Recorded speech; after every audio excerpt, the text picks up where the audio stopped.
Jadi menurut Hasan Nasbi, sobat era sekalian, catat itu ya bagi pendukung Anies, bahwa yang akan maju sebagai calon presiden itu adalah Puan Maharani, Erlangga Hartarto, dan Prabowo Subianto. Itu ya, catat ya. Jadi ada 3 poros itu. Kenapa Anda yakin pada kesimpulan bahwa Anies tidak akan bisa dicalonkan alias tidak dapat kereta? Tentu karena 20% presidensial threshold ya. Oke, silakan. Iya kan, partai ini kan terbatas saja. Partai ini kan nggak bisa kita bilang unlimited. Ini kan limited sekali. Ya. Apalagi partai parlemen itu cuma 9. Ya. Ya kan, kalau kita hitung-hitung bloknya nanti, kalau menurut saya yang bisa jadi poros itu 3. Oke. PDIP, PDIP, Gerindra, sama Golkar. Oke. Golkar hari ini, walaupun orang meragukan itu, tapi sudah tanda tangan MOU koalisi. KIB ya. Ya, KIB. Kemudian Gerindra pasti harus cari satu teman lagi. Oke. Ya kan? Dan menurut saya PDIP juga tidak akan jumawa maju sendiri. Oke. Dia pasti juga cari teman lagi. Oke. Nah, kalau PDIP cari teman, Gerindra cari teman, KIB boleh stay atau boleh cari teman juga, yang tersisa kan cuma 2. Atau kalau KIB cari lagi, yang tersisa cuma 1. Iya. Mas Anies mau maju capres lewat yang mana? Oke. Ini kan perhitungan matematikanya begitu. Ya, silakan Anda terus explore sedetail-detailnya. Ini kan perhitungan matematikanya. Ya. Jadi kalau misalnya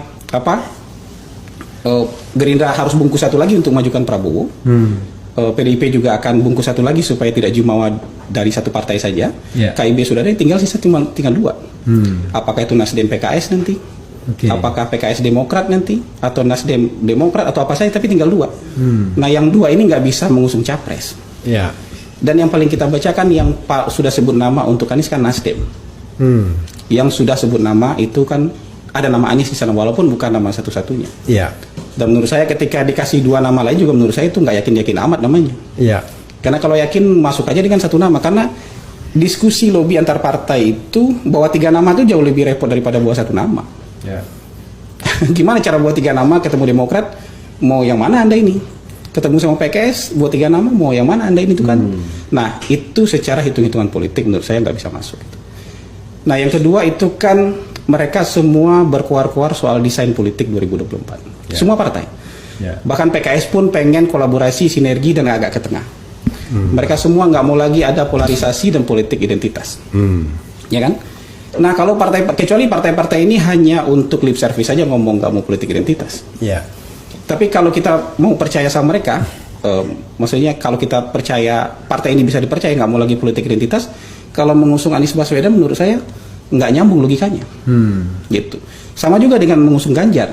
Ya. Jadi sebenarnya kan orang nggak utuh lihatnya. Saya nggak setuju Ganjar dan Anies maju. Oke. Karena dua-duanya akan memicu politik identitas. Ganjar akan memicu politik identitas karena dia dianggap little Jokowi. Jadi semua sangkaan dan tuduhan-tuduhan yang tidak berdasar ataupun berdasar terhadap Jokowi akan dipindahkan ke Ganjar. Jadi percuma kalau kita bilang tidak mau lagi ada polarisasi, tidak mau lagi ada politik identitas, sementara yang dimajukan adalah orang-orang yang bisa memicu itu. Nah, sebaliknya Anies juga akan memicu itu. Karena kemarahan terhadap Anies juga dari pihak sini juga, pihak pendukung Ganjar juga luar biasa menurut saya. Kan yang bertengkar ini sebagian besar pendukung Anies versus pendukung Ganjar. Dan serangan-serangan identitas ke Anies itu juga nggak ringan. Soal Arabnya lah, soal Yamannya lah, soal apa dan segala macam. Jadi dia juga akan jadi korban politik identitas nanti. Nah, kalau partai-partai ini mau konsisten, mau tidak ada lagi politik identitas, ya desain politiknya jangan majukan Anies dan majukan Ganjar. Anda mengatakan bakal ada 3 poros.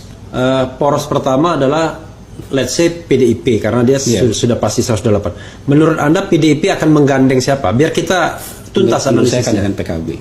PKB, oke, 2 partai ya sudah reserve. Kedua Golkar karena dia kursi nomor banyak sudah ada 2 kan? Sudah ada PAN P3 kan? Oke, 5. Dan itu sudah mencukupi. 5 ya. Oke.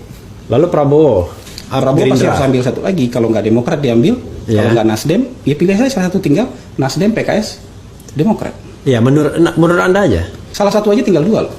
Oke. Jadi Prabowo, let's say ngambil apa menurut Anda? Bisa taruh PKS misalnya. PKS ya. Prabowo PKS berarti tersisa Nasdem dan Demokrat. 59 plus 54 nggak ya, Nasdem Demokrat unfortunately 113 kurang 2 untuk ini. Oke. Kalau mereka memanfaatkan partai-partai non-parlemen, thresholdnya naik jadi 25%. Ya, 25% nggak bisa juga kayaknya. Kecuali kalau misalnya kompak ya. Sementara kita tahu bahwa itu rata-rata kubu istana semua. Nah, karena kalau nggak salah 7%.